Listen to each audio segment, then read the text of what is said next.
Thái Lan ghi 4 bàn nhưng vẫn thua Việt Nam, người Thái sợ hãi ma thuật Kim Sang-sik. Thái Lan ghi tới 4 bàn thắng tại sân Mỹ Đình, nhưng Việt Nam lại là nhà vô địch với tổng tỷ số 4-2. Sao lại có thể vô lý như vậy? Một đội ghi tới 4 bàn trong một trận chung kết mà vẫn không thể nâng cúp.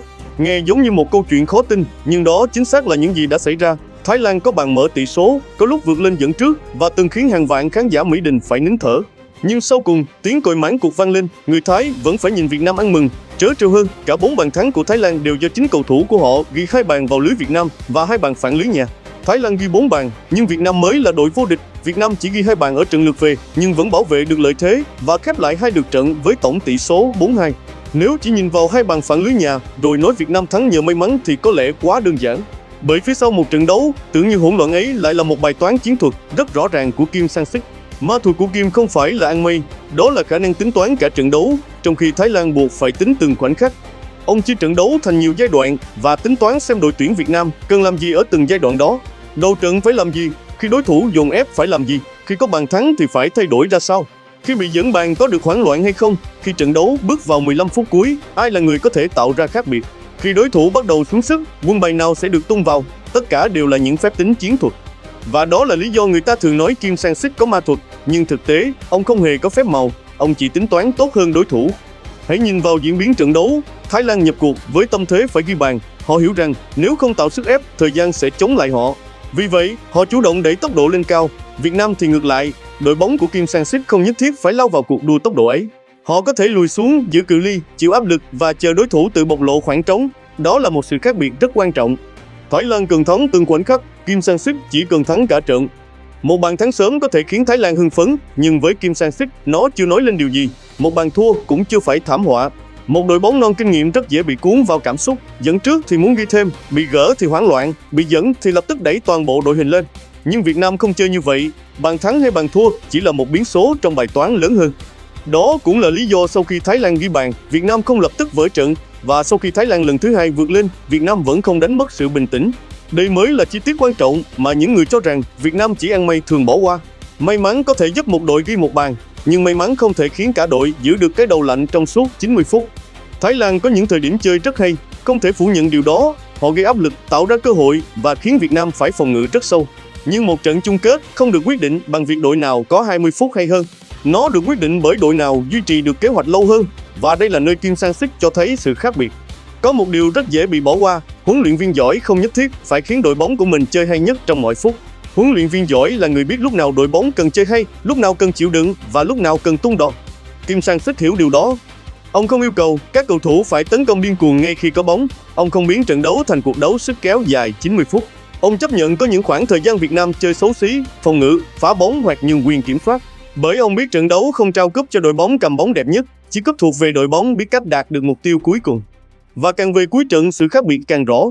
Thái Lan đã phải tiêu hao rất nhiều thể lực để duy trì sức ép. Họ buộc phải tấn công, bởi nếu không tấn công, họ không thể lật ngược thế cờ. Nhưng khi thể lực giảm xuống, khoảng trống bắt đầu xuất hiện. Những quyết định trong phòng ngự trở nên vội vàng hơn. Những pha xử lý trở nên thiếu chính xác hơn. Và chỉ cần một khoảnh khắc mất tập trung, toàn bộ công sức của cả trận có thể bị phá hỏng. Đó chính là điều xảy ra ở những phút cuối. Thái Lan tưởng rằng bàn thắng nâng tỷ số lên 2-1 sẽ mở ra cánh cửa lội ngược dòng. Nhưng Kim Sang-sik không nhìn vào tỷ số 2-1, ông nhìn vào tổng thể trận đấu và lợi thế mà Việt Nam đang có. Ông biết Thái Lan sẽ buộc phải tiếp tục dâng cao, và khi đối thủ dâng cao, Việt Nam sẽ có không gian để phản công. Đến lúc ấy, một pha bóng có thể thay đổi tất cả. Wangchai Charunongkran trở thành người hùng khi ghi bàn giúp Thái Lan dẫn 2-1. Nhưng cũng chính Wangchai lại trở thành người vô tình đưa bóng vào lưới nhà ở phút cuối. Đây chắc chắn có yếu tố may mắn và không thể phủ nhận điều đó. Nhưng hãy đặt câu hỏi ngược lại, tại sao Thái Lan lại phải ở trong tình huống nguy hiểm ấy vào những giây cuối? Bởi họ buộc phải dâng lên, bởi họ không còn lựa chọn, bởi họ phải ghi bàn. Và chính áp lực phải thắng đã khiến họ phải chấp nhận rủi ro. Đó là nơi chiến thuật của Kim Sang-sik phát huy tác dụng. Ông không cần ép Thái Lan phải mắc sai lầm bằng một sức ép khủng khiếp. Chỉ cần giữ thế trận đủ lâu để đối thủ tự rơi vào trạng thái phải mạo hiểm. Kim không thắng bằng cách đập tan Thái Lan trong 90 phút. Ông thắng bằng cách khiến Thái Lan phải tự đẩy mình vào một trận đấu mà mỗi phút trôi qua đều trở nên nguy hiểm hơn. Đây chính là lý do gọi Kim Sang-sik là ma thuật sẽ rất dễ gây hiểu nhầm nếu không giải thích kỹ. Người ta thường nghĩ ma thuật là một thứ gì đó bí ẩn, bất ngờ, không thể lý giải. Nhưng với Kim, ma thuật lại có thể giải thích bằng chiến thuật. Đó là khả năng đọc trận đấu, quản lý cảm xúc, quản lý thể lực và quan trọng nhất là không để đối thủ quyết định cách mình chơi bóng. Thái Lan muốn biến trận đấu thành một cuộc rượt đuổi tốc độ cao. Kim Sang-sik không cho phép điều đó xảy ra hoàn toàn. Thái Lan muốn Việt Nam phải hoảng loạn sau bàn thua. Kim Sang-sik giữ đội bóng bình tĩnh. Thái Lan muốn mỗi phút trôi qua phải tạo ra một cơ hội. Kim Sang-sik biến chính áp lực thời gian thành gánh nặng của đối thủ. Và cuối cùng, thời gian trở thành kẻ thù của Thái Lan. Đây mới là ma thuật. Thái Lan chỉ có thể dồn sức trong từng giai đoạn, còn Kim Sang-sik tính toán cả trận đấu. Đó là sự khác biệt giữa việc đá bóng bằng cảm xúc và đá bóng bằng chiến lược. Tất nhiên, không thể nói Việt Nam hoàn toàn không có may mắn. Hai bàn phản lưới nhà rõ ràng là những tình huống mà bất kỳ đội bóng nào cũng cần một chút thuận lợi. Nhưng nếu quy toàn bộ chiến thắng cho may mắn thì quá đơn giản. Việt Nam đã phải chịu sức ép, phải chống đỡ, phải chấp nhận những thời điểm bị đẩy lùi, để rồi khi cơ hội đến họ vẫn đủ tỉnh táo để tận dụng. Một đội bóng muốn vô địch không thể chỉ dựa vào những trận đấu hoàn hảo. Trong bóng đá đỉnh cao, đôi khi bạn phải thắng ngay cả khi mình chơi không hoàn hảo. Có những trận phải thắng bằng chiến thuật, có trận phải thắng bằng thể lực, có trận phải thắng bằng bản lĩnh, và cũng có những trận phải biết chấp nhận một chút may mắn. Kim Sang-sik dường như hiểu điều đó rất rõ. Ông không cố biến Việt Nam thành một đội bóng lúc nào cũng phải đẹp mắt. Ông muốn Việt Nam trở thành một đội bóng biết cách thắng. Và hai chữ biết cách thắng mới là thứ đáng sợ đối với Thái Lan. Bởi một đội bóng chỉ thắng khi chơi tốt thì vẫn có thể bị đánh bại khi phong độ đi xuống. Nhưng một đội bóng biết cách thắng trong nhiều hoàn cảnh khác nhau sẽ trở thành đối thủ cực kỳ khó chịu. Có thể chơi tốt, họ thắng, có thể bị ép, họ vẫn sống sót, có thể bị dẫn bàn, họ không hoảng loạn, có thể trận đấu diễn ra hỗn loạn, họ vẫn giữ được mục tiêu. Đó chính là hình ảnh của Việt Nam trong trận đấu này. Thái Lan ghi 4 bàn nhưng vẫn thua. Nếu nhìn đơn giản, đó là một câu chuyện hài hước của bóng đá. Nhưng nếu nhìn sâu hơn, nó lại cho thấy một điều rất đáng chú ý. Thái Lan đã có những khoảnh khắc bùng nổ, còn Việt Nam có khả năng kiểm soát cả câu chuyện. Một bên muốn thắng từng khoảnh khắc, một bên tính toán kết quả cuối cùng. Một bên phải chạy đua với thời gian, một bên có thể để thời gian trôi qua. Và khi tiếng còi cuối cùng vang lên, người có thể mỉm cười không phải đội ghi nhiều bàn nhất trong trận, mà là đội đạt được mục tiêu lớn nhất. Việt Nam vô địch. Thái Lan ghi 4 bàn, nhưng 2 bàn trong số đó lại nằm trong lưới của chính họ.